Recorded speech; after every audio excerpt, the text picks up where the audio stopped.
पंथ खतरे च सिद्धांत नहीं रहे, गुरु नानक की सच्ची सरकार नहीं रही, कौम अज मुद्धे मुँह बैठी आ। अज मैं कह रहा कि पंजाब का मेला बहुत भरिया पर सिख विच गुआचे फिरदे पे ने। ਤੁਹਾਡੇ ਵਿਰੋਧੀ ਕਹਿੰਦੇ ਆ ਜਥੇਦਾਰ ਰਣਜੀਤ ਸਿੰਘ ਆ ਜਿਹੜੇ ਉਹਨਾਂ ਦੇ ਨਿੱਜੀ ਮਫਾਦ ਹੈ। ਤੁਹਾਡੇ ਕੋਲ ਇਸ਼ੂ ਬਹੁਤ ਹੈ, ਤੁਹਾਡੇ ਖਿਲਾਫ ਕੋਈ ਇਸ਼ੂ ਨਹੀਂ ਹੈ। ਸ਼੍ਰੀ ਅਕਾਲ ਤਖਤ ਸਾਹਿਬ ਦੇ ਜਥੇਦਾਰ ਦੀ ਨਿਯੁਕਤੀ ਕਿਵੇਂ ਹੁੰਦੀ ਹੈ?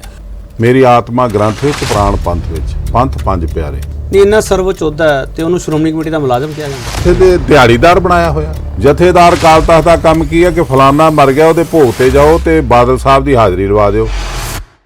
ਜਿਹੜਾ ਹੁਣ ਗੁਰਬਾਣੀ ਪ੍ਰਸਾਰਨ ਦਾ ਐਡਾ ਵੱਡਾ ਮੁੱਦਾ ਖੜਾ ਹੋ ਗਿਆ, ਤੁਸੀਂ ਇਸ ਬਾਰੇ ਕੀ ਸੋਚਦੇ?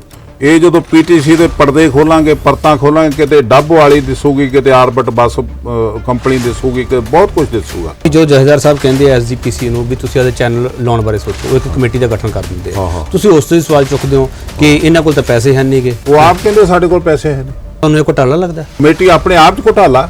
ਪਰ ਹੁਣ ਜਿਹੜਾ ਸਵਾਲ ਖੜਾ ਹੋਇਆ, ਹੁਣ ਇਹ ਸਵਾਲ ਖੜਾ ਹੋਇਆ ਕਿ ਐਸਜੀਪੀਸੀ ਬਚਾ ਲਓ, ਨਹੀਂ ਤਾਂ ਇਹਦੇ ਤੇ ਵੀ ਕਬਜ਼ਾ ਹੋ ਜੂ। ਉਹਦਾ ਮਤਲਬ ਇਹ ਹੈ ਵੀ ਇਹ ਸਾਰਾ ਕੁਝ ਮੇਰਾ ਜਾ ਰਿਹਾ, ਕਮੇਟੀ ਰਹਿਣ ਦਿਓ, ਮੇਰਾ ਰੁਜ਼ਗਾਰ ਚੱਲਦਾ ਰਹੇ। ਤੁਸੀਂ ਇਹਨਾਂ ਵਿਰੁੱਧ ਸਾਰੀਆਂ ਲੜਾਈਆਂ ਲੜ ਕੇ ਦੇਖ ਚੁੱਕੇ ਹੋ ਜੀ। ਚੋਣਾਂ ਦੇ ਵਿੱਚ ਵੀ ਤੁਹਾਨੂੰ ਕਾਮਯਾਬੀਆਂ ਨਹੀਂ ਹਾਸਲ ਜੀ। ਇਹ ਤੁਹਾਡੀ ਲੜਾਈ ਕਦੋਂ ਤੱਕ ਜਾਰੀ? ਇਹ ਲੜਾਈ ਉਦੋਂ ਤੱਕ ਜਾਰੀ ਰਹੂਗੀ ਜਦੋਂ ਤੱਕ ਮੈਂ ਮਰ ਨਹੀਂ ਜਾਂਦਾ। ਇਤਿਹਾਸ ਦੇ ਵਿੱਚ ਕਦੇ ਇਦਾਂ ਹੋਇਆ ਜਿਵੇਂ ਤੁਹਾਡੇ ਨਾਲ ਹੋਇਆ? ਮੈਂ ਬੜਾ ਤੁਹਾਨੂੰ ਇਮੋਸ਼ਨਲ ਦੇਖ ਰਿਹਾ ਸਰ। ਇਹ ਕੁਦਰਤੀ ਬਹੁਤ ਇਮੋਸ਼ਨਲ ਹੋ ਗਿਆ।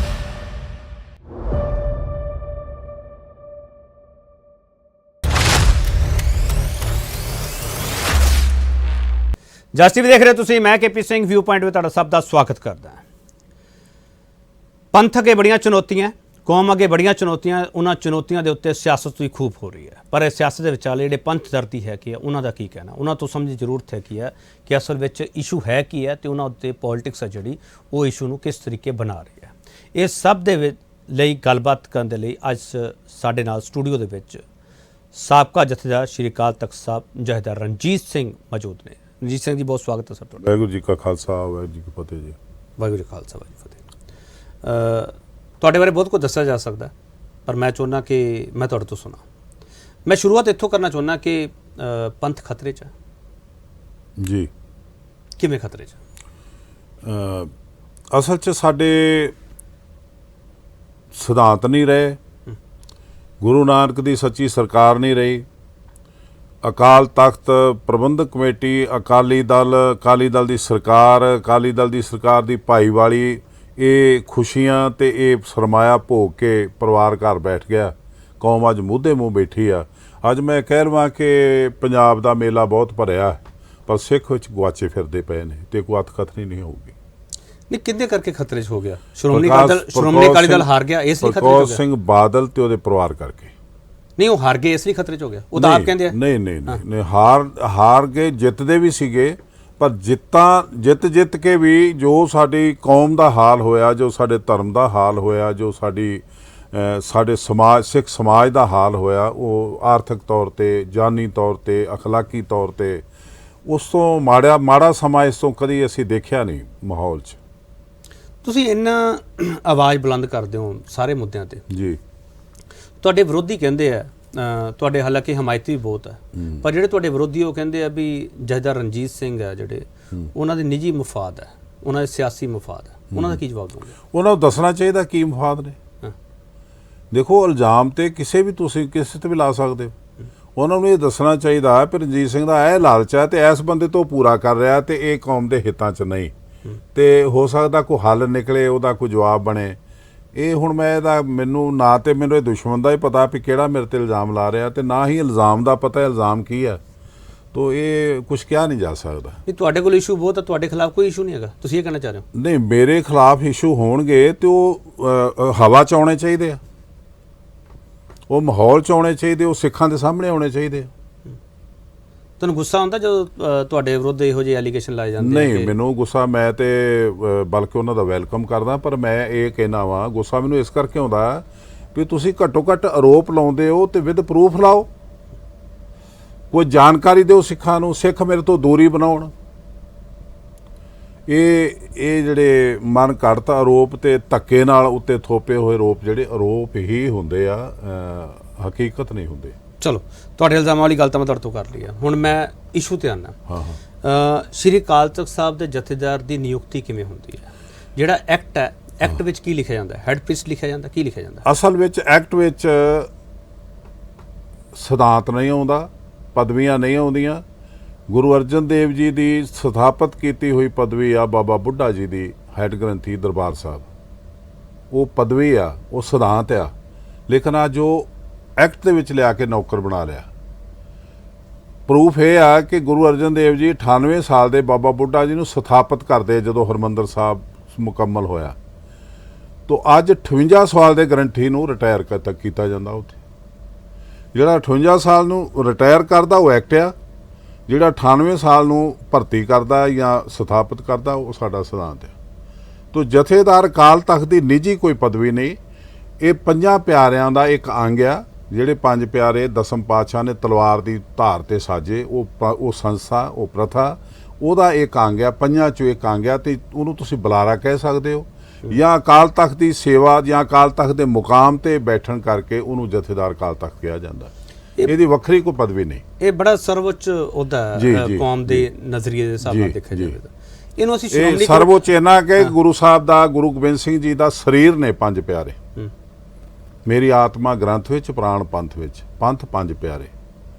ਇਹ ਪੰਜ ਪਿਆਰਿਆਂ ਦਾ ਇੱਕ ਅੰਗ ਆ, ਪੰਜਾਂ ਚੋਂ ਇੱਕ ਅੰਗ ਆ। ਜਦੋਂ ਪੰਜਾਂ ਦੀ ਇੱਕ ਮੱਤ ਹੁੰਦੀ ਆ, ਇੱਕ ਰਹਿ ਹੁੰਦੀ ਆ, ਉਦੋਂ ਗੁਰਮਤਾ ਗੁਰੂ ਗ੍ਰੰਥ ਸਾਹਿਬ ਦੀ ਹਜ਼ੂਰੀ 'ਚ ਗੁਰਮਤਾ ਬਣਦਾ, ਨਹੀਂ ਤੇ ਨਹੀਂ ਬਣਦਾ। ਜਦੋਂ ਚਾਰ ਜਾਣੇ ਇੱਕ ਪਾਸੇ ਹੁਣ, ਪੰਜਵਾਂ ਇੱਕ ਪਾਸੇ ਹੋਏ ਤਾਂ ਨਹੀਂ ਬਣਦਾ। ਨਹੀਂ, ਇੰਨਾ ਸਰਵਉੱਚ ਅਹੁਦਾ ਹੈ ਤੇ ਉਹਨੂੰ ਸ਼੍ਰੋਮਣੀ ਕਮੇਟੀ ਦਾ ਮੁਲਾਜ਼ਮ ਕਿਹਾ ਜਾਂਦਾ? ਉਹਨੂੰ ਮੁਲਾਜ਼ਮ ਕਿਹਾ ਨਹੀਂ ਜਾਂਦਾ, ਬਣਾ ਲਿਆ ਜਾਂਦਾ। ਉਹ ਮੁਲਾਜ਼ਮ ਵੀ ਬਣਾ ਲਓ ਤੁਸੀਂ ਤੇ ਕਿਤੇ ਕੋਈ ਹੱਲ ਨਿਕਲ ਸਕਦਾ। ਇੱਥੇ ਤੇ ਦਿਹਾੜੀਦਾਰ ਬਣਾਇਆ ਹੋਇਆ, ਬਿੱਲ ਮੁਕਤਾ, ਕਾਰਜਕਾਰੀ। ਗੁਰੂ ਸਾਹਿਬ ਦਾ ਸਰੀਰ ਦਾ ਅੰਗ ਹੋਵੇ ਤੇ ਉਹਨੂੰ ਤੁਸੀਂ ਦਿਹਾੜੀਦਾਰ ਬਣਾਓ ਜਾਂ ਕਾਰਜਕਾਰੀ ਬਣਾਓ, ਤੇ ਇਹ ਤੋਂ ਵੱਡਾ ਅਪਮਾਨ ਕੋਈ ਹੋ ਨਹੀਂ ਸਕਦਾ। ਇੰਨੀ ਸਰਵਉੱਚਤਾ ਹੈ ਇਸ ਅਹੁਦੇ ਦੀ, ਮੈਂ ਵਾਰ-ਵਾਰ ਉਸ ਨੂੰ ਪੁਆਇੰਟ ਕਰ ਰਿਹਾ ਜੀ। ਇੰਨੀ ਸਰਵਉੱਚਤਾ ਵਾਲੇ ਅਹੁਦੇ ਦੇ ਉੱਤੇ ਜਥੇਦਾਰ ਰਣਜੀਤ ਸਿੰਘ ਬੈਠੇ ਹੋਣ, ਜੇ ਜਥੇਦਾਰ ਰਣਜੀਤ ਸਿੰਘ ਨੂੰ 300 ਸਾਲਾਂ ਵੇਲੇ ਲਾ ਦਿੱਤਾ ਜਾਵੇ। ਹਾਂ, ਕੀਤਾ ਨਾ, ਧੱਕਾ ਕੀਤਾ। ਇਹ ਕਿਵੇਂ ਹੋ ਜਾਂਦਾ? ਇਹ ਹੋ ਗਿਆ ਇਸ ਤਰ੍ਹਾਂ ਕਿ ਮੀਰੀ ਪੀਰੀ ਦਾ ਮਕਾਮ ਤੇ ਪੰਥ ਤੇ ਗ੍ਰੰਥ ਆਪਣੇ ਸੁਭਾਅ ਦੇ ਵਿੱਚ ਹੋਣ, ਆਪਣੇ ਸੁਤੰਤਰਤਾ ਵਿੱਚ ਹੋਣ, ਆਪਣੇ ਪ੍ਰਭੂ ਸੱਤਾ ਸੰਪੰਨਤਾ ਵਿੱਚ ਹੋਣ, ਤੇ ਉਹਨਾਂ ਅੱਗੇ ਕੋਈ ਅੜ ਨਹੀਂ ਸਕਦਾ, ਉਹਨਾਂ ਅੱਗੇ ਕੋਈ CM ਜਾਂ PM ਖਲੋ ਨਹੀਂ ਸਕਦਾ। ਇਹ ਸਿਧਾਂਤ ਆ। ਲੇਕਿਨ ਇਹ ਸਿਧਾਂਤ ਅਗਰ ਅਕਾਲ ਤਖਤ ਦੇ ਮੁਕਾਮ ਤੇ ਉੱਚਾ ਹੋ ਜਾਂਦਾ ਹੈ ਤੇ ਉਦੋਂ ਲੀਡਰਸ਼ਿਪ ਥੱਲੇ ਦਬ ਜਾਂਦੀ ਹੈ। ਤੇ ਲੀਡਰਸ਼ਿਪ ਥੱਲੇ ਦਬ ਜਾਵੇ, ਇਹ ਸਾਡੇ ਲੀਡਰਾਂ ਨੂੰ ਮਨਜ਼ੂਰ ਨਹੀਂ। ਉਹਨਾਂ ਨੇ ਇਸ ਕਰਕੇ, ਮੈਂ ਮੋਟਾ ਜਿਹਾ ਤੁਹਾਨੂੰ ਦੱਸਦਾ ਕਿ 1926 'ਚ ਕਮੇਟੀ ਬਣੀ ਹੈ। ਕਮੇਟੀ ਬਣਨ ਤੋਂ ਲੈ ਕੇ ਅੱਜ ਤੱਕ ਜਿਹੜੇ ਪ੍ਰਬੰਧਕ ਕਮੇਟੀ ਨੇ ਥਾਪੇ ਨੇ ਜਥੇਦਾਰ, ਉਹਨਾਂ 'ਚੋਂ ਮੈਨੂੰ ਕੋਈ ਹਿਸਟਰੀ 'ਚੋਂ ਕੱਢ ਕੇ ਦਿਖਾ ਦਿਓ ਕਿਸੇ ਨੇ ਕੋਈ ਗੁਰਮਤਾ ਕੀਤਾ ਹੋਵੇ, ਕਿਸੇ ਜਥੇਦਾਰ ਦੀ ਅਗਵਾਈ 'ਚ 4 ਅੱਖਰ ਪਾਏ ਗਏ ਹੁਣ ਅਕਾਲ ਤਖਤ ਤੇ। ਸਿਰਫ ਨਿਰੰਕਾਰੀ ਦੇ ਬਾਬੇ ਦੇ ਖਿਲਾਫ 78 ਦੇ ਵਿੱਚ ਜਿਹੜਾ ਹੁਕਮਨਾਮਾ ਆਇਆ ਉਹਨੂੰ ਛੱਡ ਕੇ 100 ਸਾਲ 'ਚ ਉੱਥੇ ਕੋਈ ਕੰਮ ਹੀ ਨਹੀਂ ਹੋਇਆ। ਜਥੇਦਾਰ ਅਕਾਲ ਤਖਤ ਦਾ ਕੰਮ ਕੀ ਹੈ ਕਿ ਫਲਾਨਾ ਮਰ ਗਿਆ, ਉਹਦੇ ਭੋਗ ਤੇ ਜਾਓ ਤੇ ਬਾਦਲ ਸਾਹਿਬ ਦੀ ਹਾਜ਼ਰੀ ਲਵਾ ਦਿਓ, ਸਰੋਪਾ ਦੇ ਦਿੰਦੇ ਕਿ ਪਾ ਆਇਓ ਮੁੰਡੇ ਦੇ। ਤੁਸੀਂ 2 ਸਾਲ ਰਹੇ ਹੋ ਤੁਸੀਂ? ਮੈਂ 2 ਸਾਲ ਤੋਂ 2 ਮਹੀਨੇ ਜਾਂ ਮਹੀਨਾ ਜ਼ਿਆਦਾ ਰਿਹਾ। ਤੁਸੀਂ ਕੋਈ ਗੁਰਮਤਾ ਲੈ ਕੇ? ਅਸੀਂ ਜਿਹੜੇ ਕੀਤੇ ਇਹਨਾਂ ਦੀ ਦਵਾਈ ਪਾਤੀ ਉਦੋਂ, ਬਹੁਤ ਕਾਲੇ ਚੱਲ ਰਹੇ ਹੋ, ਬੜੀ ਸਪੀਡ ਨਾਲ ਚੱਲ ਰਹੇ ਹੋ, ਔਰ ਉਦੋਂ ਜਿਹੜਾ ਕੰਮ ਹੋਇਆ ਉਹੀ ਦਿਸਦਾ ਅੱਜ, ਹੋਰ ਕੋਈ ਕੰਮ ਦਿਸਦਾ। ਵਜ੍ਹਾ ਕੀ ਸੀਗੀ? ਵਜ੍ਹਾ ਦੱਸ ਸਕਦੇ ਹੋ? ਬਹੁਤ ਵਾਰੀ ਇਹ ਸਵਾਲ ਕੀਤਾ ਗਿਆ ਪਰ ਵਜ੍ਹਾ ਹਜੇ ਤੱਕ ਸਾਡੇ ਸਾਹਮਣੇ ਨਹੀਂ ਆਈ। ਵਜ੍ਹਾ ਦੇਖੋ, ਸਾਡੀ ਕੌਮ ਦੇ ਵਿੱਚ ਬੜੇ ਝਗੜੇ ਨੇ, ਬੜੇ ਬੇਇਤਫਾਕੀ ਕਰਕੇ, ਈਰਖਾ ਕਰਕੇ, ਗੁਰਦੁਆਰਿਆਂ ਦੇ ਨਿੱਜੀ ਝਗੜੇ, ਇਹ ਝਗੜੇ ਵੱਧਦੇ ਜਾ ਰਹੇ ਨੇ, ਵੱਧਦੇ ਜਾ ਰਹੇ ਨੇ। ਇਹ ਝਗੜੇ 1 ਮਿੰਟ 'ਚ ਮੁੱਕ ਜਾਂਦੇ ਨੇ ਜਦੋਂ ਅਕਾਲ ਤਖਤ ਤੇ ਪਹੁੰਚ ਜਾਂਦਾ ਬੰਦਾ। ਅਸੀਂ ਅਕਾਲ ਤਖਤ ਸਾਹਿਬ ਤੇ ਕੰਮ ਕੀਤਾ। ਅਕਾਲ ਤਖਤ ਸਾਹਿਬ ਤੋਂ ਉੱਚੀ ਕੋਈ ਚੀਜ਼ ਨਹੀਂ। ਅਕਾਲ ਤਖਤ ਦੇ ਉੱਤੇ ਬੜੇ ਵੱਡੇ ਵੱਡੇ ਮਸਲੇ ਅਸੀਂ ਸੁਲਝਾਏ। ਅਸੀਂ ਅੱਜ ਜਿਹੜਾ 22 ਸਾਲ ਹੋ ਗਏ, ਗੁਰੂ ਗ੍ਰੰਥ ਸਾਹਿਬ ਮੈਰਿਜ ਪੈਲਸ ਵਿੱਚ ਨਹੀਂ ਜਾਊਗਾ, ਇਹ ਅਸੀਂ ਗੁਰਮਤਾ ਅਕਾਲ ਤਖਤ ਤੇ ਕੀਤਾ 22 ਸਾਲ ਪਹਿਲਾਂ। ਅੱਜ ਤੱਕ ਕੋਈ ਹਿੰਮਤ ਨਹੀਂ ਕਰਦਾ ਮੈਰਿਜ ਪੈਲਸ ਵਿੱਚ ਗੁਰੂ ਗ੍ਰੰਥ ਸਾਹਿਬ ਲਿਜਾਣ ਦੀ। ਗੁਰਦੁਆਰਿਆਂ ਦੇ ਵਿੱਚ ਲਾਵਾਂ ਫੇਰੇ ਹੁੰਦੇ। ਅਕਾਲ ਤਖਤ ਏਡੀ ਉੱਚੀ ਚੀਜ਼ ਹੈ। ਅਕਾਲ ਤਖਤ ਦੇ ਉੱਤੇ ਕੰਮ ਨਹੀਂ ਕਰਨ ਦਿੱਤਾ ਜਾਂਦਾ, ਨਾ ਹੀ ਇਹ ਜੇ ਕਰੋ ਤੇ ਇਹ ਲੀਡਰਸ਼ਿਪ ਨੂੰ ਪਾਉਂਦਾ ਹੈ, ਕਿਉਂਕਿ ਅਕਾਲ ਤਖਤ ਉੱਚਾ ਹੋ ਜਾਂਦਾ, ਲੀਡਰਸ਼ਿਪ ਅਕਾਲ ਤਖਤ ਤੇ ਆ ਜਾਂਦੀ ਹੈ ਤੇ ਪੰਥ ਤੇ ਗ੍ਰੰਥ ਦਾ ਸਿਧਾਂਤ ਗੁਰੂ ਗੋਬਿੰਦ ਸਿੰਘ ਜੀ ਦੀ ਅਗਵਾਈ ਦਿੰਦਾ। ਇਹ ਤੁਸੀਂ ਬਹੁਤ ਵੱਡਾ ਇਲਜ਼ਾਮ ਲਾ ਰਹੇ ਹੋ ਵੀ ਸਿਧਾਂਤ ਦੇ ਉੱਤੇ ਸਿਆਸਤ ਬੈਠੀ ਹੈ। ਮੈਂ ਇਲਜ਼ਾਮ ਨਹੀਂ ਜੀ, ਤੇ ਪ੍ਰਤੱਖ ਆ, ਪ੍ਰਮਾਣ। ਪ੍ਰਤੱਖ ਨੂੰ ਕੀ ਪ੍ਰਮਾਣ ਦੇਈਏ? ਤੁਸੀਂ ਦੇਖ ਰਹੇ ਹੋ ਕਿ ਜਿਹੜਾ ਹਰਪ੍ਰੀਤ ਸਿੰਘ ਆ ਇਹ ਡੇਲੀ ਵੇਜਸ ਤੇ ਕੰਮ ਕਰ ਰਿਹਾ ਅੱਜ ਦੀ ਤਰੀਕ 'ਚ, ਕਾਰਜਕਾਰੀ ਜਥੇਦਾਰ ਆ, ਤੇ ਮੈਂ ਹੁਣ ਕੀ ਹੋਰ ਤੁਹਾਨੂੰ ਪ੍ਰੂਫ ਦੇਵਾਂ? ਚਲੋ ਮੈਂ ਇੱਕ ਛੋਟਾ ਜਿਹਾ ਵਕਫਾ ਲੈ ਕੇ ਵਾਪਸ ਆਉਣਾ ਤੁਹਾਡੇ ਕੋਲੇ। ਇੱਕ ਛੋਟਾ ਜਿਹਾ ਵਕਫਾ, ਵਕਫੇ ਤੋਂ ਬਾਅਦ ਕੁਝ ਹੋਰ ਸਵਾਲ ਹੋਣਗੇ, ਕੁਝ ਸਵਾਲ ਬਹੁਤ ਸਾਰੇ ਆ।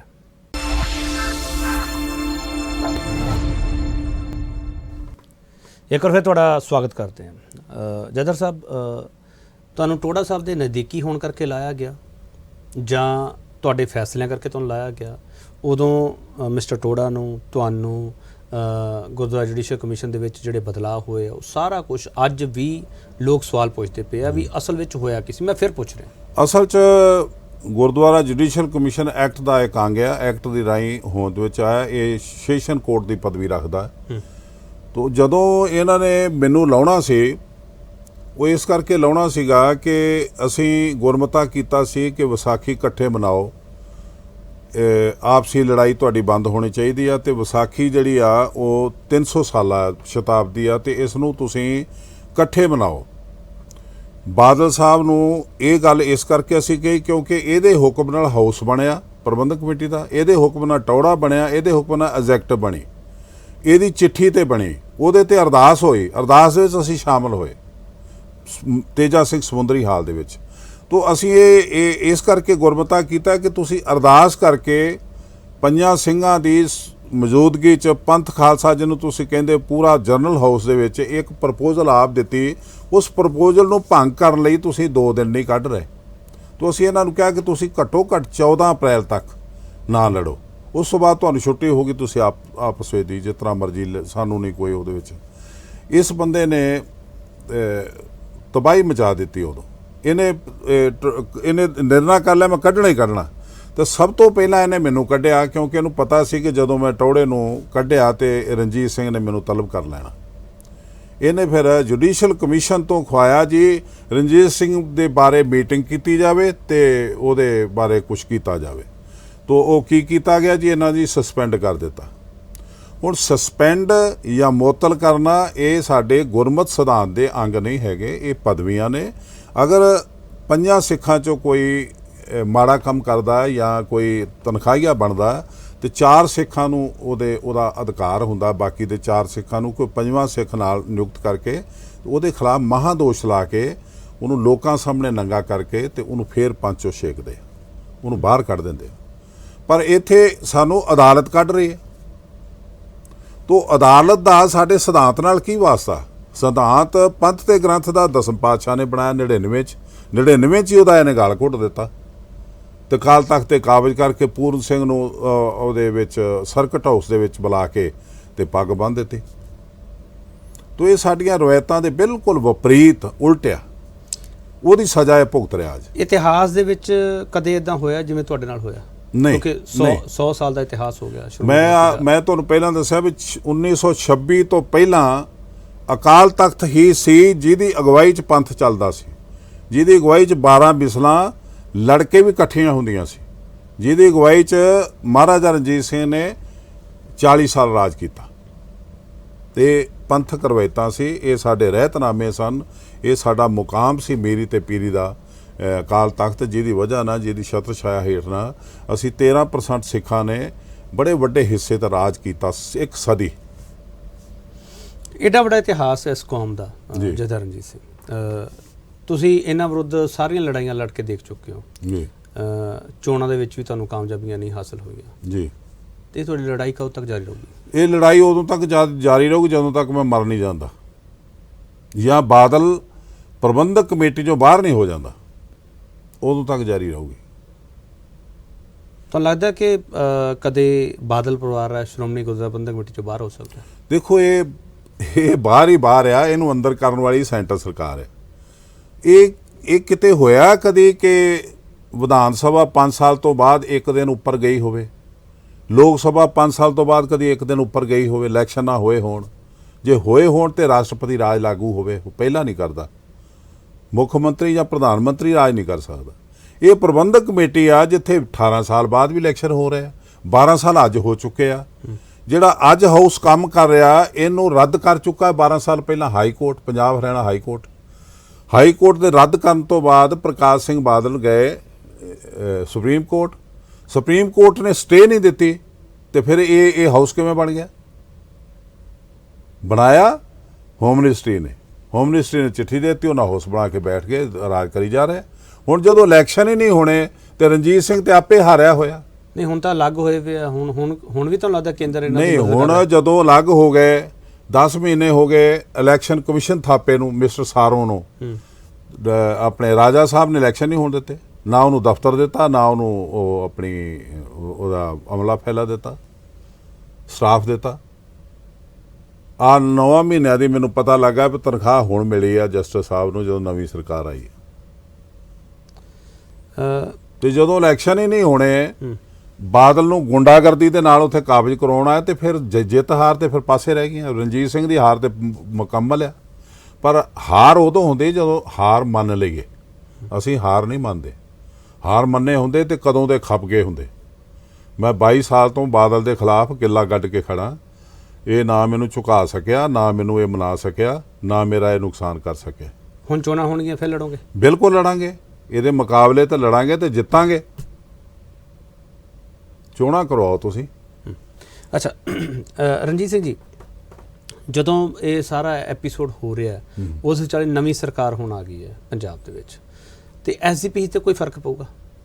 ਐਸਜੀਪੀ ਤੇ ਫਰਕ ਇਹ ਪਊਗਾ ਕਿ ਜਦੋਂ ਪਹਿਲਾਂ ਇਲੈਕਸ਼ਨ ਹੁੰਦੇ ਸੀ ਉਦੋਂ ਵੋਟਾਂ ਬਣ ਜਾਂਦੀਆਂ ਸੀ ਪਿੰਡ ਦੀਆਂ, ਤੇ ਜਿਹੜਾ ਪਿੰਡ ਦਾ ਸਰਪੰਚ ਹੁੰਦਾ ਸੀ ਅਕਾਲੀ, ਮੈਜਿਸਟ੍ਰੇਟ ਕੋਲ ਆ ਕੇ ਤੇ ਵੋਟਾਂ ਉਹ ਕਟਵਾ ਜਾਂਦਾ ਸੀ, ਜਿਹੜੀਆਂ ਨਹੀਂ ਪੈਣੀਆਂ ਸਾਨੂੰ, ਜਿਹੜੀਆਂ ਨਹੀਂ ਬਣਾਉਣੀਆਂ, ਬਾਕੀ ਆਪਣੀਆਂ ਬਣਵਾ ਲੈਂਦਾ ਸੀ। ਹੁਣ ਉਹ ਨਹੀਂ ਹੋਊਗਾ। ਹੁਣ 100% ਸਿੱਖਾਂ ਦੀ ਵੋਟ ਬਣੂਗੀ। ਪਹਿਲਾਂ ਸਿੱਖ ਇਸ ਕਰਕੇ ਵੀ ਨਹੀਂ ਪਾਉਂਦੇ ਵੀ ਇਹ ਅਕਾਲੀਆਂ ਦਾ ਗੁਰਦੁਆਰਾ, ਤੋ ਇਹ ਅਸਲ ਵਿੱਚ ਬਣ ਵੀ ਇਸੇ ਕਰਕੇ ਗਿਆ ਕਿ ਸਿੱਖਾਂ ਨੇ ਜ਼ਿਆਦਾ ਗੌਰ ਨਹੀਂ ਕੀਤਾ, ਮੱਥਾ ਟੇਕਣ ਤੱਕ ਸੀਮਤ ਰਹੇ। ਤੋ ਪ੍ਰਕਾਸ਼ ਸਿੰਘ ਬਾਦਲ ਦੀ ਇੱਕ ਲਿਮਟਿਡ ਕੰਪਨੀ ਨੇ ਸ਼੍ਰੋਮਣੀ ਪ੍ਰਬੰਧਕ ਕਮੇਟੀ ਨੂੰ ਆਪਣਾ ਦਫ਼ਤਰ ਬਣਾ ਲਿਆ। ਕੁਝ ਲੋਕ ਕਹਿੰਦੇ ਆ ਕਿ ਚੋਣਾਂ ਹੋਣੀਆਂ ਨਹੀਂ ਚਾਹੀਦੀਆਂ, ਕਹਿੰਦੇ ਕਿਸੇ ਧਰਮ ਵਿੱਚ ਨਹੀਂ ਹੁੰਦੀਆਂ, ਕਿਉਂ ਇਹ ਪੰਗਾ ਲਿੱਤੇ? ਨਹੀਂ, ਇਹ ਸੀਗਾ ਜਦੋਂ ਇਹੀ ਕਮੇਟੀ ਬਣ ਤੋਂ ਪਹਿਲਾਂ ਇਹੀ ਸਿਸਟਮ ਸੀ, ਪਰ ਉਹਦੇ ਵਿੱਚ ਨਿਗਾਰ ਆ ਗਿਆ। ਪਰ ਅਫਸੋਸ ਹੈ ਕਿ ਉਸ ਤੋਂ ਵੀ ਜ਼ਿਆਦਾ ਨਿਗਾਰ ਹੁਣ ਆ ਗਿਆ। ਚੋਣਾਂ ਬੰਦ ਹੋ ਜਾਣੀਆਂ ਚਾਹੀਦੀਆਂ ਤੁਹਾਨੂੰ ਲੱਗਦਾ? ਜੇ ਚੋਣਾਂ ਬੰਦ ਹੋ ਜਾਣ ਤੇ ਫਿਰ ਇੱਕ ਜਿਹੜਾ ਹੁਣ ਜਿਸ ਤਰ੍ਹਾਂ ਦੇ ਹਾਲਾਤ 'ਚ ਅਸੀਂ ਚੱਲ ਰਹੇ, ਪਹਿਲੀ ਗੱਲ ਤੇ ਆ ਵੀ ਚੋਣਾਂ ਤੇ ਅਸੀਂ ਦੋਸ਼ ਦਿੰਦੇ ਆ। ਪਹਿਲਾਂ ਅਸੀਂ ਦੇਖੀਏ ਸਾਡੇ ਡੈਮੋਕ੍ਰੇਸੀ ਹੈਗੀ ਹੈ। ਸਾਡੀ ਡੈਮੋਕ੍ਰੇਸੀ ਅਮਰੀਕਾ ਜਾਂ ਕੈਨੇਡਾ ਦੇ ਨਾਲ ਮੇਲ ਖਾਂਦੀ ਹੈ। ਇਹ ਬਾਹਰੋਂ ਕੋਈ ਆਵਾਜ਼ ਨਹੀਂ ਚੁੱਕਦਾ ਪਿਆ, ਸਿੱਖਾਂ ਵਿੱਚੋਂ ਹੀ ਆਵਾਜ਼ ਆ ਰਹੀ ਹੈ। ਸਿੱਖਾਂ 'ਚੋਂ ਸਿੱਖ ਵੀ ਬਾਹਰ ਵੀ ਰਹਿੰਦੇ ਨੇ, ਪਰ ਤੁਸੀਂ ਦੇਖੋ ਵੀ ਜਦੋਂ ਪ੍ਰਬੰਧਕ ਕਮੇਟੀ ਜਾਂ ਅਕਾਲੀ ਦਲ ਦਾ ਜਿਹੜਾ ਸਰਕਲ ਜਥੇਦਾਰ ਵੀ ਤੁਸੀਂ ਵੋਟਾਂ ਰਾਹੀਂ ਨਹੀਂ ਚੁਣਦੇ, ਜ਼ਿਲ੍ਹੇ ਦਾ ਪ੍ਰਧਾਨ ਵੋਟਾਂ ਰਾਹੀਂ ਨਹੀਂ ਚੁਣਦੇ, ਫਿਰ ਜਿਹੜਾ ਪਾਰਟੀ ਦਾ ਪ੍ਰਧਾਨ ਉਹ ਵੋਟਾਂ ਰਾਹੀਂ ਨਹੀਂ ਚੁਣਿਆ ਜਾਂਦਾ, ਜਿਹੜਾ ਪ੍ਰਧਾਨ ਪਾਰਟੀ ਦਾ ਉਹ 2 ਸਾਲ ਲਈ ਥੱਲੇ ਪ੍ਰਧਾਨ ਨੂੰ ਚਿੱਠੀ ਦੇ ਦਿੰਦਾ ਕਿ ਤੂੰ ਪ੍ਰਧਾਨ ਜ਼ਿਲ੍ਹੇ ਦਾ, ਉਹ ਥੱਲੇ ਸਰਕਲ ਪ੍ਰਧਾਨ ਨੂੰ ਦੇ ਦਿੰਦਾ। ਇਹ ਕੋਈ ਸਿਸਟਮ ਹੈ? ਇਸ ਸਿਸਟਮ ਨੇ ਸਾਡਾ ਸਾਰਾ ਕੁਝ ਵਿਗਾੜਿਆ। ਇੱਕ ਕਲਿੱਕ ਬਣ ਗਿਆ ਇੱਕ ਪਰਿਵਾਰ ਦਾ। ਜਦੋਂ ਇਹ ਪਾਰਟੀ ਸੀ ਇਹਦੇ ਵਿੱਚ ਲੀਡਰ ਹੁੰਦੇ ਸੀ, ਉਹਨਾਂ ਦੇ ਕੱਦ ਹੁੰਦੇ ਸੀ, ਉਹਨਾਂ ਦੀ ਚੱਲਦੀ ਸੀ, ਇੱਕ ਮਨਮਾਨੀ ਨਹੀਂ ਸੀ ਕੋਈ ਕਰ ਸਕਦਾ। ਅੱਜ ਮਨਮਾਨੀਆਂ ਹੋਈਆਂ ਨੇ। ਮਨਮਾਨੀਆਂ ਹੋਣ ਦੇ ਬਾਵਜੂਦ ਇਹ ਜਿਹੜੀ ਜਿੰਨੀ ਕੁ ਇਹਨੇ ਸਰਕਾਰ ਚਲਾ ਲਈ ਆਪਣੀ ਭੰਨ ਤੋੜ ਕਰਕੇ ਭਾਜਪਾ ਦੇ ਨਾਲ, ਇਸ ਕਰਕੇ ਚਲਾ ਲਈ ਕਿਉਂਕਿ ਸਿੱਖਾਂ ਕੋਲ ਹੋਰ ਕੋਈ ਜਮਾਤ ਹੈ ਨਹੀਂ ਸੀ, ਇਸ ਕਰਕੇ। ਚਲੋ ਇੱਕ ਹੋਰ ਛੋਟਾ ਜਿਹਾ ਵਕਫਾ ਲਵਾਂਗੇ, ਵਕਫੇ ਤੋਂ ਫਿਰ ਵਾਪਸ ਆਵਾਂਗੇ। ਜਥੇਦਾਰ ਰਣਜੀਤ ਸਿੰਘ ਹਰਾਂ ਤੋਂ ਅਸੀਂ ਸਮਝਣ ਦੀ ਕੋਸ਼ਿਸ਼ ਕਰ ਰਹੇ ਹਾਂ ਕਿ ਇਸ ਵਕਤ ਪੰਥ ਦੇ ਅੱਗੇ ਚੁਣੌਤੀਆਂ ਕਿਹੜੀਆਂ ਹੈਗੀਆਂ ਤੇ ਉਸ ਚੈਲੰਜ ਨਾਲ ਨਜਿੱਠਿਆ ਕਿਵੇਂ ਜਾ ਸਕਦਾ। ਵਾਪਸ ਆ ਰਿਹਾ।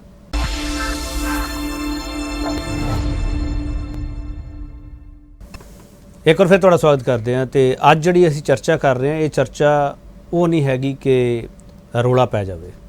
ਇਹ ਚਰਚਾ ਉਹ ਹੈਗੀ ਹੈ ਜਿਹੜੀ ਸਮਝਣ ਦੀ ਜ਼ਰੂਰਤ ਹੈਗੀ ਹੈ, ਸੰਜੀਦਗੀ ਨਾਲ ਇਸ ਨੂੰ ਵਿਚਾਰਨ ਦੀ ਜ਼ਰੂਰਤ ਹੈਗੀ ਹੈ। ਜਥੇਦਾਰ ਸਾਹਿਬ, ਅਕਾਲ ਤਖਤ ਸਾਹਿਬ ਦਾ ਜਥੇਦਾਰ ਕਿਹੋ ਜਿਹਾ ਹੋਣਾ ਚਾਹੀਦਾ ਹੈ? ਉਹਦੀ ਚੋਣ ਕਿਵੇਂ ਹੋਣੀ ਚਾਹੀਦੀ ਹੈ? ਤੁਹਾਡੇ ਮੁਤਾਬਕ ਕੀ ਹੈ? ਕਿਉਂਕਿ ਤੁਸੀਂ ਲਗਾਤਾਰ ਇਸ ਅਹੁਦੇ ਤੇ ਰਹਿ ਕੇ ਉਸ ਤੋਂ ਬਾਅਦ ਇਸੇ ਅਹੁਦੇ ਤੇ ਸਵਾਲ ਚੁੱਕਦੇ ਪਏ। ਅਸਲ 'ਚ ਜਥੇਦਾਰ ਅਕਾਲ ਤਖਤ, ਮੈਂ ਤੁਹਾਨੂੰ ਪਹਿਲਾਂ ਵੀ ਕਿਹਾ ਕਿ ਇੱਕ ਵੱਖਰੀ ਪੋਸਟ ਨਹੀਂ, ਇਹ ਸਾਡੀ ਕੌਮੀ 5 ਪਿਆਰਿਆਂ ਦੇ ਵਿੱਚੋਂ ਇੱਕ ਪਿਆਰਾ ਇੱਕ ਸਿੰਘ ਸਾਹਿਬ ਹੁੰਦਾ।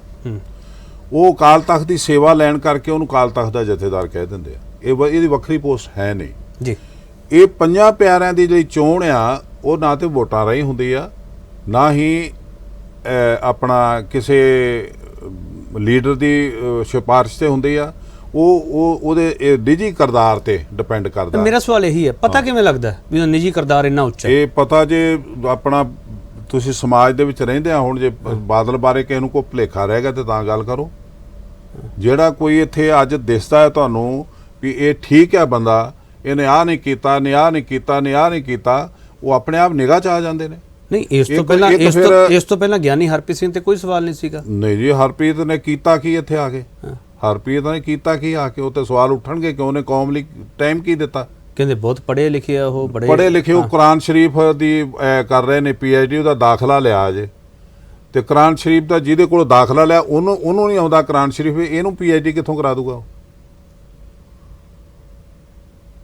ਇਹ ਹਵਾਈ ਕਿਲੇ ਜਿਹੜੇ ਨੇ ਕਿਤੇ ਹੋਰ ਦਿਖਾਓ। ਜਿਹੜੀ ਸਿੱਖਾਂ ਦੇ ਵਿੱਚ ਗੁਰਮਤ ਦੇ ਵਿੱਚ ਜਿਹੜੀ ਪੜ੍ਹਾਈ ਆ ਉਹ ਇਹ ਨਹੀਂ ਹੈਗੀ ਜਿਹੜੀ ਇਹ ਲਈ ਫਿਰਦੇ ਨੇ। ਗੁਰਮਤ ਦੇ ਵਿੱਚ ਜਿਹੜੀ ਪੜ੍ਹਾਈ ਆ ਉਹ ਅੰਦਰ ਹੋਵੇ ਤੇ ਬਾਹਰ ਪ੍ਰਗਟ ਹੁੰਦੀ ਹੈ। ਆ ਸੁਖਵੀਰ ਬਾਦਲ ਸੁਨਾਵਰ 'ਚ ਪੜ੍ਹਿਆ ਹੋਊਗਾ, ਡੂਨ 'ਚ ਪੜ੍ਹਿਆ ਹੋਊਗਾ, ਲੇਕਿਨ ਇਹਦੇ ਅੰਦਰ ਗੁਰਮਤ ਦੀ ਜਿਹੜੀ ਸੋਝੀ ਆ, ਗਿਆਨ ਆ ਜਾਂ ਸ਼ਸਤਰ ਤੇ ਸ਼ਾਸਤਰ ਦਾ ਅਭਿਆਸ ਆ, ਉਹ ਇਹਦੇ ਅੰਦਰ ਹੈ ਨਹੀਂ। ਅਸੀਂ ਬਹੁਤ ਲਿਬਰਲ ਰਿਲੀਜਨ ਹੈ ਇਹ ਜਿਹੜਾ ਗੁਰੂ ਸਾਹਿਬਾਨ ਨੇ ਸਾਨੂੰ ਦਿੱਤਾ ਹੈਗਾ। ਅਸੀਂ ਕੱਟੜਵਾਦੀ ਨਹੀਂ ਹੋ ਰਹੇ ਜ਼ਿਆਦਾ? ਕਿਸ ਤਰ੍ਹਾਂ? ਜਦੋਂ ਇਹ ਇਹੋ ਜਿਹੇ ਸਵਾਲ ਖੜੇ ਕਰਦੇ ਨਹੀਂ, ਕੱਟੜਵਾਦੀ ਦਾ ਮਤਲਬ ਇਹ ਨਹੀਂ ਹੁੰਦਾ ਕਿ ਤੁਸੀਂ ਆਪਣਾ ਧਰਮ ਤਿਆਗ ਜਾਓ ਤੇ ਤੁਸੀਂ ਲਿਬਰਲ ਹੋ ਗਏ।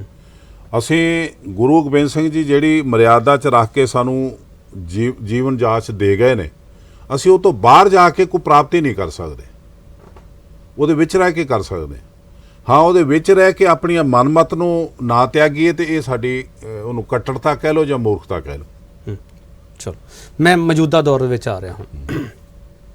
ਜਿਹੜਾ ਹੁਣ ਗੁਰਬਾਣੀ ਪ੍ਰਸਾਰਨ ਦਾ ਐਡਾ ਵੱਡਾ ਮੁੱਦਾ ਖੜਾ ਹੋ ਗਿਆ ਜੀ, ਗੁਰਬਾਣੀ ਪ੍ਰਸਾਰਨ ਦੇ ਉੱਤੇ ਸਰਕਾਰ ਵੀ ਕੁੱਦ ਪਈ ਉਸ ਵਿੱਚ ਵੀ ਸਾਨੂੰ ਦੇ ਦਿਓ ਜੀ।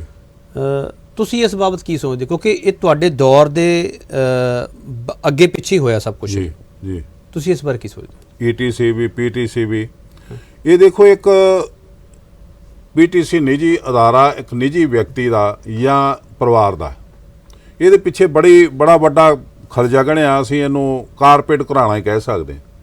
ਇਹ ਜਦੋਂ PTC ਦੇ ਪਰਦੇ ਖੋਲਾਂਗੇ, ਪਰਤਾਂ ਖੋਲਾਂਗੇ, ਕਿਤੇ ਡੱਬ ਵਾਲੀ ਦਿਸੂਗੀ, ਕਿਤੇ ਆਰਬਿਟ ਬੱਸ ਕੰਪਨੀ ਦਿਸੂਗੀ, ਕਿ ਬਹੁਤ ਕੁਝ ਦਿਸੂਗਾ।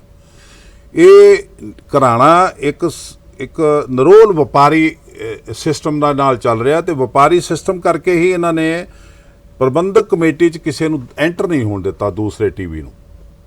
ਇਹਦਾ ਪ੍ਰਚਾਰ ਜਿਹੜਾ ਹੈ, ਗੁਰਬਾਣੀ ਦਾ ਪ੍ਰਚਾਰ, ਗੁਰੂ ਨਾਨਕ ਸਾਹਿਬ ਨੇ ਤੇ 250 ਸਾਲ ਲਾ ਕੇ ਦੁਨੀਆ 'ਚ ਪ੍ਰਚਾਰ ਕੀਤਾ। ਆਪਣੇ ਸਿੱਖਾਂ ਨੂੰ ਕਿਹਾ ਕਿ ਕਰਿਓ, ਲੰਗਰ ਦੀ ਤਰ੍ਹਾਂ ਇਹਨੂੰ ਵਰਤਾਇਓ। ਪਰ ਇਹ ਘਰਾਣਾ ਕਹਿੰਦਾ ਹੈ ਕਿ ਇਹ ਸਾਡਾ ਹੱਕ ਆ, ਇਹ ਰਾਖਵਾਂ ਹੱਕ ਹੈ, ਇਹਨੂੰ ਕੋਈ ਹੋਰ ਕਰ ਨਹੀਂ ਸਕਦਾ। ਇਸ ਪਰਿਵਾਰ ਨੇ PTC ਰਾਹੀਂ ਸਾਡੀ ਕੌਮ ਦਾ ਬਹੁਤ ਨੁਕਸਾਨ ਕੀਤਾ।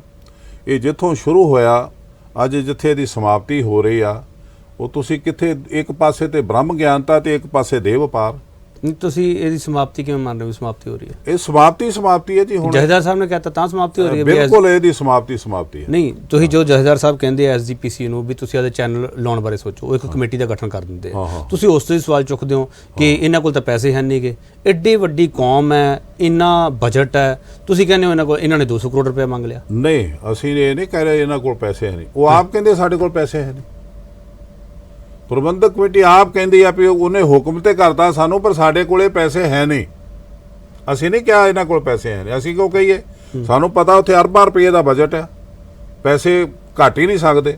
ਜੇ ਹੁਣ ਘਾਟਾ ਪਿਆ ਇਸ ਬਜਟ ਦੇ ਵਿੱਚ ਤੇ ਇਸ ਕਰਕੇ ਪਿਆ ਕਿਉਂਕਿ ਇਲੈਕਸ਼ਨ ਤਾਜ਼ੇ ਹੋ ਕੇ ਹਟੇ ਆ, ਪਰਿਵਾਰ ਨੂੰ ਪੈਸਿਆਂ ਦੀ ਲੋੜ ਸੀ, ਜਿਸ ਕਰਕੇ ਘਾਟਾ ਪਿਆ। ਤੁਸੀਂ ਇਹ ਬਹੁਤ ਵੱਡੇ ਇਲਜ਼ਾਮ ਲਾ ਰਹੇ ਹੋ ਕਿ ਇਲਜ਼ਾਮ ਨਹੀਂ, ਕਮੇਟੀ ਆਪ ਕਹਿੰਦੀ ਸਾਨੂੰ ਘਾਟਾ ਪੈ ਗਿਆ। ਨਹੀਂ, ਕਮੇਟੀ ਉਹ ਕਹਿ ਰਹੀ ਹੈ ਬਜਟ ਜੋ ਪੇਸ਼ ਕਰਦੀ ਹੈ, ਤੁਸੀਂ ਉਹਦਾ ਹੀ ਹਵਾਲਾ ਦੇ ਰਹੇ ਹੋ। ਤੁਸੀਂ ਇਹ ਕਿਵੇਂ ਕਹਿ ਸਕਦੇ ਹੋ ਕਿ ਇਲੈਕਸ਼ਨ ਹੋ ਕੇ ਹਟੀਆਂ ਇਸ ਕਰਕੇ ਘਾਟਾ ਪੈ ਗਿਆ? ਤੇ ਹੋਰ ਵਜ੍ਹਾ ਹੀ ਨਹੀਂ ਕੋਈ ਹੈਗੀ।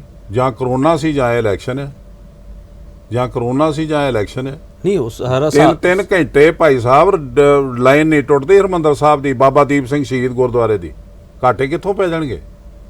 ਸਿੱਖ ਨੋਟ ਚੜਾ ਕੇ ਆਉਂਦੇ ਉੱਤੇ। ਨਹੀਂ, ਫਿਰ ਜਸਟੀਫਾਈ ਕਿਵੇਂ ਕਰੋਗੇ SGPC? ਜਸਟੀਫਾਈ ਜਦੋਂ ਸਾਡੇ ਕੋਲੇ ਇਹ ਸਿਸਟਮ ਆਊਗਾ ਉਦੋਂ ਕਰਾਂਗੇ ਕਿ ਪਹਿਲਾਂ ਕੀ ਸੀ ਤੇ ਹੁਣ ਕੀ ਹੈ। ਜਸਟੀਫਾਈ ਤੇ ਇਦਾਂ ਹੀ ਹੋ ਸਕਦਾ। ਤੁਹਾਨੂੰ ਇਹ ਘੁਟਾਲਾ ਲੱਗਦਾ? ਇੱਕ ਘਟਾਲਾ ਇੱਥੇ ਤੇ ਰਿਹਾ ਹੀ ਕੋਈ ਹੈ ਕਮੇਟੀ ਆਪਣੇ ਆਪ 'ਚ ਘਟਾਲਾ ਇੱਥੇ ਰਿਹਾ ਕੀ ਹੈ ਸਾਡਾ? ਇੱਥੇ ਸਾਡਾ ਸਰਮਾਇਆ ਸੁਰੱਖਿਅਤ ਨਹੀਂ, ਸਾਡੇ ਪੁਰਾਤਨ ਗ੍ਰੰਥ ਸੁਰੱਖਿਅਤ ਨਹੀਂ, ਇੱਥੋਂ ਦਾ ਪ੍ਰਚਾਰ ਦਾ ਮੀਡੀਆ ਜਿਹੜਾ ਬਣਾਇਆ ਪੀਟੀਸੀ ਉਹ ਜੋ ਕੁਛ ਉਹਨੇ ਕਲੰਕ ਲਾਇਆ ਕੌਮ ਤੇ ਉਹ ਤੁਹਾਨੂੰ ਪਤਾ ਤੁਹਾਡੇ ਸਾਹਮਣੇ ਆ। ਇੱਥੇ ਜ਼ਮੀਨਾਂ ਜਿਹੜੀਆਂ ਗੁਰੂ ਘਰ ਦੀਆਂ ਉਹ ਸੁਰੱਖਿਅਤ ਨਹੀਂ, ਲੀਜ਼ ਤੇ ਲਈਆਂ ਜਾ ਰਹੀਆਂ, ਲੀਜ਼ ਤੇ ਦਿੱਤੀਆਂ ਜਾ ਰਹੀਆਂ, ਜਿਹੜੇ ਠੇਕੇ ਤੇ ਦਿੱਤੀਆਂ 6-6 ਹਜ਼ਾਰ ਨੂੰ ਠੇਕਾ ਦਿੱਤਾ। ਇੱਥੇ ਹੈ ਕਿ ਸਾਡਾ ਸੁਰੱਖਿਅਤ ਕੀ ਆ? ਤੁਸੀਂ ਬਾਬਾ ਬੰਦਾ ਸਿੰਘ ਬਹਾਦਰ ਦੀ ਇੱਕ ਗੜੀ ਜਿੱਥੇ ਉਹਨਾਂ ਨੇ 8 ਮਹੀਨੇ ਭੁੱਖੇ ਭਾਣੇ ਮੁਕਾਬਲੇ ਕੀਤੇ, ਉਹ ਜਿਹੜੀ ਇਬਾਦਤਗਾਹ ਸਾਡੀ ਉਹ ਅੱਜ ਅਯਾਸ਼ੀ ਦਾ ਅੱਡਾ ਬਣੀ ਪਈ ਆ। ਇੱਥੇ ਰਿਹਾ ਕਿ ਸਾਡਾ ਫੱਕਾ ਨਹੀਂ ਰਿਹਾ। ਇੱਥੇ ਤੁਸੀਂ 328 ਪਾਵਨ ਸਰੂਪਾਂ ਦਾ ਮੁੱਦਾ ਵੀ ਚੱਕਦੇ ਹੋ। 328 ਸਰੂਪ ਛਾਪੇ ਦੀਆਂ ਬੀੜਾਂ ਨੇ, ਉਹ ਗਈਆਂ ਨੇ ਗੁਰੂ ਗ੍ਰੰਥ ਸਾਹਿਬ ਭਵਨ ਚੋਂ, ਬਿਨਾਂ ਆਈਡੀ ਗਈਆਂ ਨੇ। ਉਹਦੀ ਆਈਡੀ ਨਹੀਂ ਦੱਸ ਰਹੇ ਕਿੱਥੇ ਗਈਆਂ, ਲੇਕਿਨ 502 ਸਰੂਪ ਹੱਥ ਲਿਖਤ ਨੇ ਪੁਰਾਤਨ ਜਿਹੜੀ ਸੀਬੀਆਈ ਲੈ ਗਈ ਸੀ ਦਿੱਲੀ ਤੇ ਵਾਪਸ ਆਏ, ਉਹ ਅੱਜ ਨਹੀਂ ਮਿਲਦੇ ਪਏ। ਜਿੰਦੇ ਬਾਰੇ ਤੁਸੀਂ ਕਹਿੰਦੇ ਹੋ ਕਿ ਸਾਨੂੰ ਸੇਧ ਕਿੱਥੋਂ ਮਿਲੂਗੀ? ਹਾਂ, ਉਹ ਨਹੀਂ ਮਿਲਦੇ ਪਏ। 502 ਹੱਥ ਲਿਖਤ ਗ੍ਰੰਥ ਉਹਨਾਂ ਚ ਸੁਨਹਿਰੀ ਬੀੜ ਰਿਸੀਵ ਕਿੰਨੇ ਕੀਤੇ ਸੀ? ਉਹ ਕਮੇਟੀ ਨੇ। ਕਮੇਟੀ ਦੇ ਕਿਹੜੇ ਬੰਦੇ ਨੇ ਰਿਸੀਵ? ਕਮੇਟੀ ਦੇ ਜਿਹੜੇ ਬੰਦਿਆਂ ਨੇ ਰਸੀਦ ਕੀਤੇ ਉਹਨਾਂ ਦੀਆਂ ਫੋਟੋ, ਉਹਨਾਂ ਦੇ ਸਾਈਨ ਕੋਰਟ ਦੇ ਵਿੱਚ ਐਫੀਡੇਵਿਟ ਦੇ ਨਾਲ ਦਿਖਾਏ ਨੇ। ਸੀਬੀਆਈ ਨੇ, ਲਾਅ ਮਿਨਿਸਟਰੀ ਨੇ, ਹੋਮ ਮਿਨਿਸਟਰੀ ਨੇ। ਤਾਂ ਅਸੀਂ ਤਾਂ ਕਹਿ ਰਹੇ ਹਾਂ ਕੇਂਦਰ ਤੋਂ ਸਾਨੂੰ ਮਿਲੇ ਨਹੀਂ ਗਏ। ਅਸੀਂ ਤਾਂ ਕੇਂਦਰ ਇਹੀ ਵਜ੍ਹਾ ਨਾ, ਤੇ ਉਹ ਕੇਂਦਰ ਦੇ ਜਦੋਂ ਐਫੀਡੇਵਿਟ ਆਏ, ਇੱਕ ਤੇ ਹੋਮ ਮਿਨਿਸਟਰੀ ਦਾ, ਇੱਕ ਸੀਬੀਆਈ ਦਾ, ਇੱਕ ਡਿਫੈਂਸ ਮਿਨਿਸਟਰੀ ਦਾ ਸਾਂਝਾ, ਉਹਨਾਂ ਨੇ ਕਿਹਾ ਜੀ ਅਸੀਂ 502 ਸਰੂਪ ਅਸਲ, 2 ਅਸਲ ਖਰੜੇ ਜਨਮ ਸਾਖੀਆਂ, 2 ਦਸਮ ਗ੍ਰੰਥ ਅਸਲ, 28 ਹੁਕਮਨਾਮੇ ਗੁਰੂ ਸਾਹਿਬਾਨ ਦੇ ਤੇ ਉਹਨਾਂ ਦੀਆਂ ਧਰਮ ਸੁਪਤਨੀਆਂ ਦੇ, ਇਹ ਅਸੀਂ ਲੈ ਗਏ ਸੀ ਤੇ 3 ਕਿਸ਼ਤਾਂ 'ਚ 90 ਤੋਂ ਪਹਿਲਾਂ ਅਸੀਂ ਵਾਪਸ ਕਰ ਗਏ ਆ। ਜਦੋਂ ਅਸੀਂ ਵਾਪਸ ਕੀਤੇ, ਇਹ ਰਸੀਵ ਦੇ ਸਾਈਨ ਲਏ ਨੇ ਇਹਨਾਂ ਬੰਦਿਆਂ ਦੇ, ਤੇ ਇਹ ਅਖਬਾਰ ਦੀਆਂ ਫੋਟੋ ਨੇ, ਤੇ ਇਹ ਖੜੀ ਆ ਸੀ ਵੀ ਆਪਣੀ SGPC। ਇਹ ਤੋਂ ਪੁੱਛੋ ਅਸੀਂ ਕਿੱਥੇ ਗਲਤ ਆ ਤੇ ਕਿਹੜੀ ਚੀਜ਼ ਸਾਡੇ ਕੋਲ ਰਹਿ ਗਈ। ਸਿੱਖ ਰੈਫਰੈਂਸ ਲਾਇਬ੍ਰੇਰੀ ਦਾ ਸੱਚ ਸਾਨੂੰ ਕਦੇ ਨਹੀਂ ਪਤਾ ਲੱਗੂਗਾ। ਮੈਨੂੰ ਲੱਗਦਾ ਹੈ ਕਿ ਇਹ ਜਿਸ ਤਰ੍ਹਾਂ ਦਾ ਮਾਹੌਲ ਬਣ ਰਿਹਾ ਨਹੀਂ ਲੱਗਣਾ, ਕਿਉਂਕਿ ਹਾਈ ਕੋਰਟ ਲਗਾਤਾਰ 2008 ਤੋਂ ਲਗਾਤਾਰ ਕਮੇਟੀ ਤੋਂ ਪੁੱਛ ਰਿਹਾ, ਪੰਜਾਬ ਹਰਿਆਣਾ ਹਾਈ ਕੋਰਟ, ਵੀ ਇਹ ਦੱਸੋ ਇਹ ਕਿੱਥੇ ਗਿਆ। ਅੰਦਰਾਜ ਦਰਜ ਨੇ, ਇਹ ਨਹੀਂ ਹੈਗਾ ਉਹ ਮੁੱਕਰਦੇ ਪਏ ਨੇ। SGPC ਮੁੱਕਰਦੀ ਨਹੀਂ ਪਈ, ਅੰਦਰਾਜ ਦਰਜ ਨੇ ਰੈਫਰੈਂਸ ਲਾਇਬ੍ਰੇਰੀ ਦੇ ਰਜਿਸਟਰਾਂ ਦੇ, ਅਲਮਾਰੀਆਂ ਖਾਲੀ ਨੇ। ਹੁਣ ਅਲਮਾਰੀਆਂ ਖਾਲੀ ਕਿਹਦੇ ਹੁਕਮ ਨਾਲ ਹੋਈਆਂ? ਉਹ ਸਰਮਾਇਆ ਕਿੱਥੇ ਗਿਆ, ਕਾਹਦੇ ਲਈ ਗਿਆ, ਵਾਪਸ ਕਦੋਂ ਆਊਗਾ? ਇਹਦਾ ਜਵਾਬ ਹੈ ਨਹੀਂ। ਨਾ ਬਾਦਲ ਦਿੰਦਾ, ਨਾ ਉਹਦਾ ਪ੍ਰਧਾਨ ਦਿੰਦਾ, ਨਾ ਉਹਦਾ ਸਕੱਤਰ ਦਿੰਦਾ, ਨਾ ਥੱਲੇ ਟੈਕਨੀਕਲ ਸਕੱਤਰ ਜਿਹੜੇ 36 ਦੇ ਕਰੀਬ ਨੇ। ਸਰਮਾਇਆ ਦੇਸ਼ ਵਿੱਚ ਹੀ ਹੈ, ਇਹ ਨਹੀਂ ਹੁਣ ਪਤਾ ਕਿੱਥੇ ਆ ਸਾਨੂੰ, ਅਸੀਂ ਕੁਝ ਕਹਿ ਨਹੀਂ ਸਕਦੇ। ਪਰ ਤੁਸੀਂ ਦੇਖੋ ਨਾ, ਜੇ ਮੰਨ ਲਓ ਅੱਜ ਤੁਹਾਨੂੰ ਜਿਹੜੇ ਹੱਥ ਲਿਖਤ ਗ੍ਰੰਥ ਨੇ, ਤੁਹਾਨੂੰ ਸਾਰਾ ਕੁਝ ਸੌਂਪ ਦਿੱਤਾ ਜਾਂਦਾ, ਮੰਨ ਲਓ, ਹਾਂ, ਤੁਸੀਂ ਕਿਵੇਂ ਕੋਕ ਕਰੋਗੇ ਇਹਨਾਂ ਚੀਜ਼ਾਂ ਦੀ? ਫਿਰ ਦੇਖੋ ਅਸੀਂ ਕੋਖ ਤੇ ਇੱਕ ਦੇਖੋ ਏਜੰਸੀਆਂ ਹੁੰਦੀਆਂ ਸਾਡੇ ਸਰਕਾਰ ਦੀਆਂ, ਇਹ ਸਾਡਾ 300 ਸਾਲ ਪੁਰਾਣਾ ਖਜ਼ਾਨਾ ਘੱਟੋ ਘੱਟ। ਅਸੀਂ ਜਦੋਂ ਇਹਦੀ FIR ਲਿਖਾਉਂਦੇ ਆ ਤੇ ਉਹਨਾਂ ਦੀ ਜ਼ਿੰਮੇਵਾਰੀ ਬਣ ਜਾਂਦੀ ਭਾਵੇਂ ਵਿਦੇਸ਼ ਦੇ ਵਿੱਚ ਹੁਣ ਵਾਪਸ ਆਉਣ। ਇਹ FIR ਵੀ ਨਹੀਂ ਲਿਖਾਉਂਦੇ, ਇਹ ਕਹਿੰਦੇ ਅਸੀਂ ਕਮੇਟੀ ਬਣਾਈਏ ਤੋਂ ਲੱਭ ਰਹੀ ਹੈ। ਤੇ ਇਹਨਾਂ ਨੇ ਆਪ ਕੋਈ ਸ਼ਿਕਾਇਤ ਨਹੀਂ ਕੀਤੀ ਪੁਲਿਸ ਨੂੰ? ਮੈਂ ਕਹਿੰਦਾ ਜੀ ਹਾਈ ਕੋਰਟ ਸ਼ਿਕਾਇਤ ਕਰਨ ਡਿਆ, ਹਾਈ ਕੋਰਟ ਕਹਿੰਦਾ ਕਿੱਥੇ ਗਏ ਦੱਸੋ, ਤੇ ਇਹਨਾਂ ਨੇ 2019 ਚ ਇੱਕ ਪ੍ਰਧਾਨ ਨੇ ਜਵਾਬ ਦਿੱਤਾ ਜੀ ਅਸੀਂ ਕਮੇਟੀ ਬਣਾਤੀ, ਉਹ ਲੱਭ ਰਹੀ ਕਿੱਥੇ ਗਏ, ਅਜੇ ਤੱਕ ਤੇ ਲੱਭੇ ਨਹੀਂ। ਬਹੁਤ ਗੰਭੀਰ ਮੁੱਦੇ। ਮੈਂ ਇੱਕ ਹੋਰ ਛੋਟਾ ਵਕਫਾ ਲਊਂਗਾ ਜਥੇਦਾਰ ਰਣਜੀਤ ਸਿੰਘ ਜੀ। ਬਹੁਤ ਸਾਰੇ ਸਵਾਲ ਇਹੋ ਜਿਹੇ ਜਿਹੜੇ ਸਵਾਲਾਂ ਦੇ ਜਵਾਬ ਅਸੀਂ ਨਹੀਂ ਲੱਭ ਰਹੇ, ਪਰ ਉਹਨਾਂ ਸਵਾਲਾਂ ਦੇ ਜਵਾਬ ਲੱਭਣੇ ਜ਼ਰੂਰੀ ਹੈ। ਵਾਪਸ ਆ ਕੇ ਫਿਰ ਪੁੱਛੂੰਗਾ।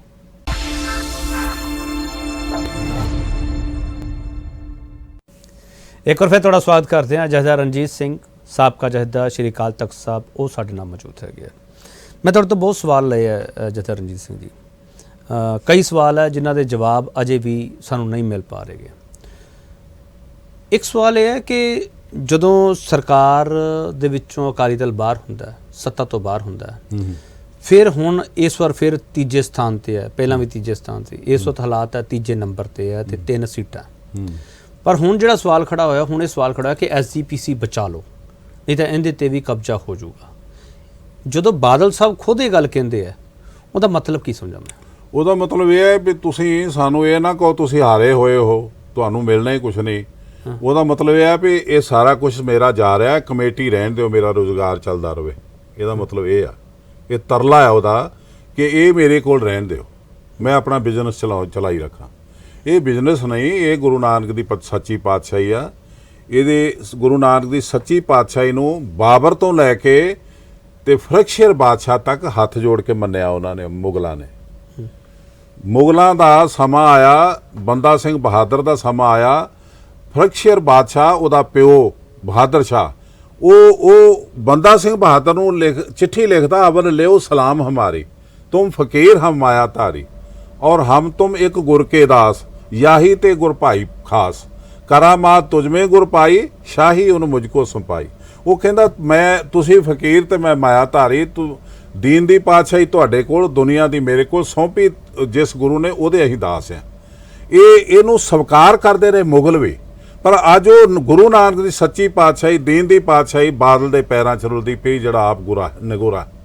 ਇਹਨੇ ਸਾਡੀ ਧਰਮ ਦੀ ਰੂਪ ਰੇਖਾ ਹੀ ਬਦਲਤੀ, ਧਰਮ ਦੀ ਪਰਿਭਾਸ਼ਾ ਬਦਲ ਦਿੱਤੀ, ਧਰਮ ਦੀ ਡੈਫੀਨੇਸ਼ਨ ਹੀ ਬਦਲ ਦਿੱਤੀ। ਕਿਤੇ ਅਕਾਲ ਤਖਤ ਦੀਆਂ ਰਵਾਇਤਾਂ ਸਨ, ਕਿਤੇ ਕੋਈ ਗੁਨਾਹ ਕਰਦਾ ਸੀ ਉਹਨੂੰ ਅਕਾਲ ਤਖਤ ਤੇ ਸੱਦਿਆ ਜਾਂਦਾ ਸੀ। ਇਹ ਅੱਜ ਕੋਈ ਸੱਦ ਸਕਦਾ ਇਹਦੇ ਪੁੱਛਿਆਂ ਤੋਂ ਬਿਨਾਂ? ਜੇ ਇਹ ਦੋਸ਼ੀ ਹੋਏ ਤੇ ਆਪੇ ਜਾ ਕੇ ਕਹਿੰਦੇ ਚਿੱਠੀ ਉਹਨੂੰ ਦੇ ਦਿੰਦਾ, ਪੜ੍ਹ ਦਿਓ ਜੀ, ਦੇਖ ਲਿਓ ਜੀ, ਫਿਰ ਕੋਈ ਦੇਖ ਲਿਓ ਜੀ, ਚਿੱਠੀ ਪੜ੍ਹ ਦਿਓ, ਗ੍ਰੰਥੀ ਅਰਦਾਸ ਕਰ ਦਿੰਦਾ, ਇਹ ਆਪੇ ਹੀ ਜੁੱਤੀਆਂ ਸਾਫ਼ ਕਰਕੇ ਘਰ ਨੂੰ ਆ ਜਾਂਦੇ ਨੇ, ਬਿਮਾਰੀ ਖਤਮ, ਕਲੀਨ ਹੋ ਗਏ।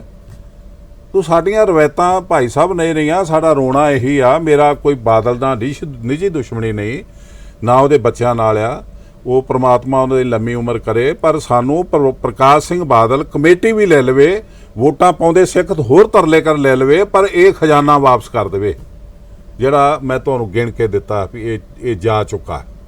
ਤੇ ਜੇ ਇਹ ਖਜ਼ਾਨਾ ਵਾਪਸ ਨਾ ਆਇਆ ਤੇ ਗੁਰੂ ਗ੍ਰੰਥ ਸਾਹਿਬ ਦੇ ਵਿੱਚ ਜਿਹੜੀ ਮਿਲਾਵਟ ਹੈ ਉਹਨੂੰ ਅਸੀਂ ਰੋਕ ਨਹੀਂ ਸਕਦੇ। ਅੱਜ ਅਸੀਂ ਅਕਾਲ ਤਖਤ ਦੇ ਉੱਤੇ ਹੁੰਦਿਆਂ ਇਹ ਗੁਰਮਤਾ ਕੀਤਾ ਸੀ ਕਿ ਗੁਰੂ ਗ੍ਰੰਥ ਸਾਹਿਬ ਦੀ ਛਪਾਈ ਗੁਰੂ ਗ੍ਰੰਥ ਸਾਹਿਬ ਭਵਨ ਤੋਂ ਬਿਨਾਂ, ਪ੍ਰਬੰਧਕ ਕਮੇਟੀ ਤੇ ਅਕਾਲ ਤਖਤ ਦੀ ਇਜਾਜ਼ਤ ਤੋਂ ਬਿਨਾਂ ਕਿਤੇ ਹੋਰ ਨਹੀਂ ਹੋ ਸਕਦੀ। ਅੱਜ ਅਮਰੀਕਾ 'ਚ ਹੋ ਰਹੀ ਜੇ, ਕੈਨੇਡਾ 'ਚ ਹੋ ਰਹੀ ਜੇ, ਕੋਈ ਕੌਣ ਰੋਕ ਲਿਆ? ਕੱਲਾ ਹੀ ਬੰਦਾ ਬਿੰਦੀਆਂ ਟਿੱਪੀਆਂ ਲਾ ਕੇ ਤੇ ਉਹ ਗੁਰੂ ਗ੍ਰੰਥ ਸਾਹਿਬ ਨੂੰ ਮੁਕੰਮਲ ਕਰਕੇ ਤੇ ਆਨਲਾਈਨ ਵੇਚੀ ਜਾ ਰਿਹਾ। मैं बड़ा तो इमोशनल देख रहे हैं इस वक्त, ਇਹ ਕੁਦਰਤੀ बहुत इमोशनल हुए पे, बड़े दृढ़ इरादे वाले हो तुम जतर साहब। पानी लो प्लीज, पानी लो प्लीज। Thank you.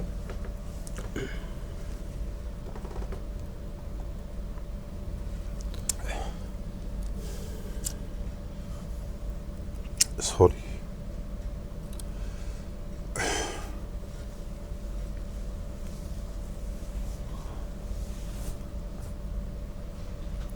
कायम हो आप गल कर सकते हैं? हाँ जी बिल्कुल।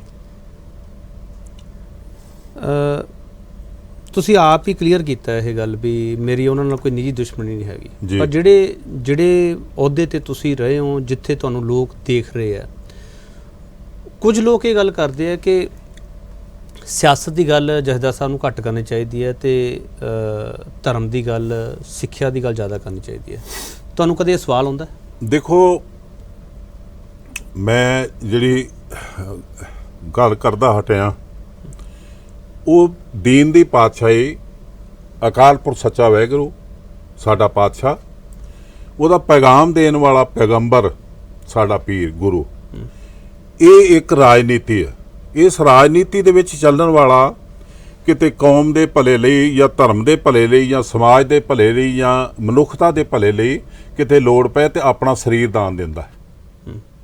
ਜਿਸ ਤਰ੍ਹਾਂ ਗੁਰੂ ਅਰਜਨ ਦੇਵ ਜੀ ਨੇ ਦਿੱਤਾ, ਜਿਸ ਤਰ੍ਹਾਂ ਗੁਰੂ ਤੇਗ ਬਹਾਦਰ ਸਾਹਿਬ ਨੇ ਦਿੱਤਾ, ਜਿਸ ਤਰ੍ਹਾਂ ਸਾਹਿਬਜ਼ਾਦਿਆਂ ਨੇ ਦਿੱਤਾ, ਜਿਸ ਤਰ੍ਹਾਂ ਬੰਦਾ ਸਿੰਘ ਬਹਾਦਰ ਨੇ ਦਿੱਤਾ। ਲੇਕਿਨ ਜਿਹੜੀ ਪਾਤਸ਼ਾਹੀ ਦੀ ਤੁਸੀਂ ਰਾਜਨੀਤੀ ਦੀ ਗੱਲ ਕਰਦੇ ਹੋ, ਉਸ ਰਾਜਨੀਤੀ ਵਿੱਚ ਭਰਾ ਦਾ ਕਤਲ ਕਰਕੇ ਤਖਤ ਤੇ ਬੈਠ ਜਾਂਦਾ ਹੈ।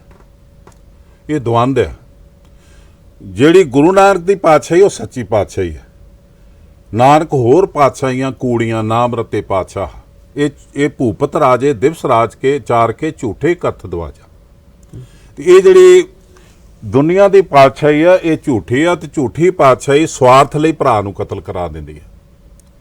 ਪਰ ਦੀਨ ਦੀ ਪਾਤਸ਼ਾਹੀ ਦੇ ਵਿੱਚ ਆਪਣਾ ਸਰੀਰ ਦਾਨ ਦੇਣ ਦੀ ਇਜਾਜ਼ਤ ਹੈ। ਪਸ਼ੂਆਂ ਦਾ ਸਰੀਰ ਦਾਨ ਦੇ ਕੇ ਵੀ ਮਸਲਾ ਹੱਲ ਨਹੀਂ ਹੁੰਦਾ, ਸਾਡੇ ਗੁਰੂ ਸਾਹਿਬ ਨੇ ਸਾਨੂੰ ਸਮਝਾਇਆ।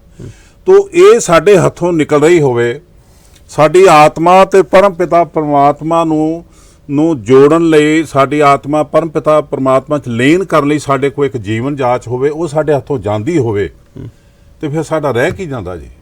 ਫਿਰ ਕਿਹੜੀ ਰਾਜਨੀਤੀ ਕਾਹਦੇ ਲਈ ਕਰੋਗੇ? ਬਾਦਲ 50 ਸਾਲ ਕਹਿੰਦਾ ਮੈਂ ਰਾਜ ਕਰ ਗਿਆ, ਕੀ ਲੈ ਗਿਆ ਹੁਣ?